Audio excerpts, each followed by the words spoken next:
November 20ಕ್ಕೆ ಬಿಹಾರದಲ್ಲಿ ಹೊಸ ಸರ್ಕಾರ ಅಸ್ತಿತ್ವಕ್ಕೆ ಬರುತ್ತೆ. ನಿತೀಶ್ ಕುಮಾರ್ ಅವರು ಚುನಾವಣೆ ರಿಸಲ್ಟ್ ಬರ್ತಾ ಇದ್ದಂತೆ ರಾಜೀನಾಮೆ ಕೂಡ ಕೊಟ್ಟಿದ್ರು. ಇದಾದ ನಂತರ ನವೆಂಬರ್ 20ಕ್ಕೆ ಬಿಹಾರದಲ್ಲಿ ಹೊಸ ಸರ್ಕಾರ ಅಸ್ತಿತ್ವಕ್ಕೆ ಬರುತ್ತೆ. ನವೆಂಬರ್ 20ರಂದು ಸಿಎಂ ಆಗಿ ನಿತೀಶ್ ಕುಮಾರ್ ಅವರು ಪ್ರಮಾಣ ವಚನ ಸ್ವೀಕಾರ ಮಾಡಿದ್ದಾರೆ. 10ನೇ ಬಾರಿಗೆ ಈವರೆಗೆ 9 ಬಾರಿ ಸಿಎಂ ಆಗಿ ಪ್ರಮಾಣ ವಚನ ಸ್ವೀಕಾರ ಮಾಡಿದ್ರು.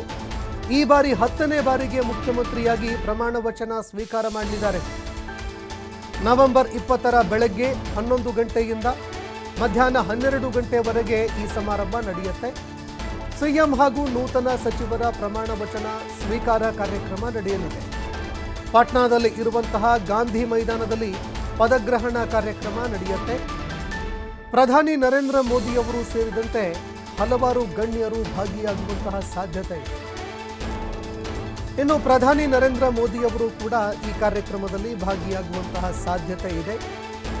ಒಟ್ಟು 9 ಬಾರಿ ಸಿಎಂ ಆಗಿ ಪ್ರಮಾಣ ವಚನ ಸ್ವೀಕಾರ ಮಾಡಿರುವಂತಹ ನಿತೀಶ್ ಕುಮಾರ್ 10ನೇ ಬಾರಿ ಈಗ ಮತ್ತೊಮ್ಮೆ ಸಿಎಂ ಆಗಿ ಪ್ರಮಾಣ ವಚನ ಸ್ವೀಕಾರ ಮಾಡಲಿದ್ದಾರೆ. ಎನ್ಡಿಎ ಮೈತ್ರಿಕೂಟ ಮತ್ತೊಮ್ಮೆ ನಿತೀಶ್ ಕುಮಾರ್ ಅವರನ್ನೇ ಸಿಎಂ ಆಗಿ ಆಯ್ಕೆ ಮಾಡಿದೆ. ಇನ್ನು ಎನ್ಡಿಎ ಮೈತ್ರಿಕೂಟ ಎಲ್ಲೂ ಕೂಡ ನಿತೀಶ್ ಕುಮಾರ್ ಅವರೇ ಸಿಎಂ ಅಂತ ಘೋಷಣೆ ಮಾಡಿರಲಿಲ್ಲ. ಈ ನಡುವೆ ಕೇಂದ್ರ ಸರ್ಕಾರ ರಚನೆ ಆಗೋದಕ್ಕೆ ನಿತೀಶ್ ಕುಮಾರ್ ಅವರು ಪ್ರಮುಖ ಪಾತ್ರ ವಹಿಸಿದ್ದಾರೆ. ಎನ್ಡಿಎ ಮೈತ್ರಿಕೂಟದ ಸರ್ಕಾರ ಆಗೋದಕ್ಕೆ ಬಹುದೊಡ್ಡ ಪಾಲು ಕೂಡ ಅವರದ್ದು ಕೂಡ ಇದೆ. ಹೀಗಾಗಿ ನಿತೀಶ್ ಕುಮಾರ್ ಅವರನ್ನು ಅಲ್ಲಗಳೆಯೋದಕ್ಕಾಗಲ್ಲ, ಅವರನ್ನು ಹತ್ತಿಕ್ಕೋದಕ್ಕಾಗಲ್ಲ. ಹೀಗಾಗಿ ಈಗ ಮತ್ತೊಮ್ಮೆ ಅವರನ್ನೇ ಸಿಎಂ ಆಗಿ ಆಯ್ಕೆ ಮಾಡಲಾಗಿದೆ. ಬಹಳಷ್ಟು ಅನಿವಾರ್ಯ ಅನ್ನುವಂತಹ ವಿಚಾರ ಬಿಜೆಪಿಗೂ ಕೂಡ ಗೊತ್ತಿದೆ. ಕೇವಲ ಬಿಹಾರ ಮಾತ್ರ ಅಲ್ಲ, ಕೇಂದ್ರದಲ್ಲೂ ಸರ್ಕಾರ ಸ್ಥಿರವಾಗಿ ಇರಬೇಕು ಅಂತಂದರೆ ನಿತೀಶ್ ಕುಮಾರ್ ಅನಿವಾರ್ಯ. ಹೀಗಾಗಿ ನವೆಂಬರ್ 20ನೇ ತಾರೀಕಿನಂದು ಬಿಹಾರದಲ್ಲಿ ಹೊಸ ಸರ್ಕಾರ ಅಸ್ತಿತ್ವಕ್ಕೆ ಬರ್ತಾ ಇದೆ.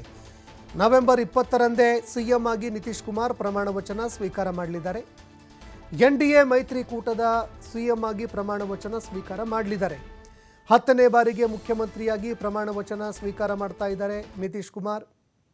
ಕಳೆದ 2 ದಿನಗಳ ಹಿಂದೆ ಅವರು ತಮ್ಮ ಸ್ಥಾನಕ್ಕೆ ರಾಜೀನಾಮೆ ಕೊಟ್ಟಿದ್ದರು. 2 ದಿನಗಳವರೆಗೆ ಸಾಕಷ್ಟು ಅಳೆದು ತೂಗಿ ಕೊನೆಗೂ ನಿತೀಶ್ ಕುಮಾರ್ ಅವರನ್ನೇ ಮುಖ್ಯಮಂತ್ರಿಯನ್ನಾಗಿ ಮತ್ತೊಮ್ಮೆ ಆಯ್ಕೆ ಮಾಡಲಾಗಿದೆ. ನವೆಂಬರ್ 20ನೇ ತಾರೀಕಿನಂದು ಬೆಳಗ್ಗೆ 11 ಗಂಟೆಯಿಂದ ಮಧ್ಯಾಹ್ನ 12 ಗಂಟೆವರೆಗೆ ಸಮಾರಂಭ ನಡೆಯುತ್ತೆ. ಪ್ರಮಾಣ ವಚನ ಸ್ವೀಕಾರದ ಸಮಾರಂಭ ನಡೆಯುತ್ತೆ. ಇನ್ನು ಸಿಎಂ ಹಾಗೂ ನೂತನ ಸಚಿವರ ಪ್ರಮಾಣ ವಚನ ಸ್ವೀಕಾರ ನಡೆಯುತ್ತೆ. ಇನ್ನು ಖಾತೆ ಹಂಚಿಕೆ ಬಗ್ಗೆ ಬಿಜೆಪಿ ಜೆಡಿಯು ನಡುವೆ ಹಗ್ಗ ಜಗ್ಗಾಟ ಮತ್ತೆ ಮುಂದುವರಿತಾ ಇದೆ. ಸ್ಪೀಕರ್ ಸ್ಥಾನ ಕಗ್ಗಂಟಾಗಿ ಉಳಿದುಕೊಂಡಿದೆ. ಯಾರಿಗೆ ಕೊಡಬೇಕು ಅನ್ನುವಂತಹ ಒಂದು ವಿಚಾರ ತಲೆನೋವಾಗಿ ಪರಿಣಮಿಸ್ತಾ ಇದೆ.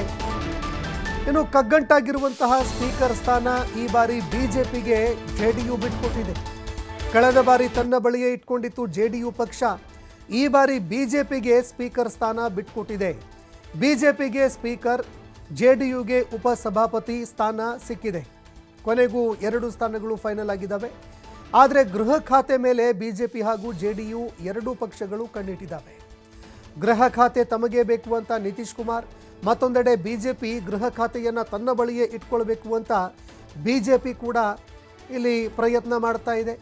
2005ರಿಂದ ನಿತೀಶ್ ಕುಮಾರ್ ಬಳಿಯೇ ಈ ಖಾತೆ ಇದೆ. ಗೃಹ ಖಾತೆಯನ್ನು ನಿತೀಶ್ ಕುಮಾರ್ ಅವರು ಈವರೆಗೂ ಕೂಡ ಬಿಟ್ಕೊಟ್ಟಿಲ್ಲ. ಗೃಹ ಖಾತೆಯನ್ನು ತಮ್ಮ ಬಳಿಯೇ ಇಟ್ಕೊಂಡಿದ್ದಾರೆ. ಹೀಗಾಗಿ ಈ ಬಾರಿ ಬಿಜೆಪಿ ಅದನ್ನು ತನ್ನ ತೆಕ್ಕೆಗೆ ತೆಗೆದುಕೊಳ್ಳುತ್ತಾ ಕಾದು ನೋಡಬೇಕಾಗಿದೆ. ಹೀಗಾಗಿ ಬಿಟ್ಟು ಕೊಡೋದಕ್ಕೆ ನಿತೀಶ್ ಕುಮಾರ್ ಅವರು ಒಪ್ತಾನೇ ಇಲ್ಲ. ಗೃಹ ಇಲಾಖೆ ತನ್ನ ಅಡಿಯಲ್ಲೇ ಇರಬೇಕು ಅಂತ ಅವರು ಬೇಡಿಕೆ ಇಡ್ತಾ ಇದ್ದಾರೆ. ಇನ್ನು ಬಿಜೆಪಿ ಮುಂದೆ ಹಲವಾರು ಬಿಗ್ ಆಫರ್ಗಳನ್ನು ಇಟ್ಟಿದ್ದಾರೆ. ಆರೋಗ್ಯ, ಹಣಕಾಸು ಖಾತೆ ನೀವೇ ಇಟ್ಕೊಳ್ಳಿ ಅಂತ ಹೇಳಿದ್ದಾರೆ ಅನ್ನೋ ಮಾತುಗಳು ಕೇಳಿಬರ್ತಾ ಇದೆ.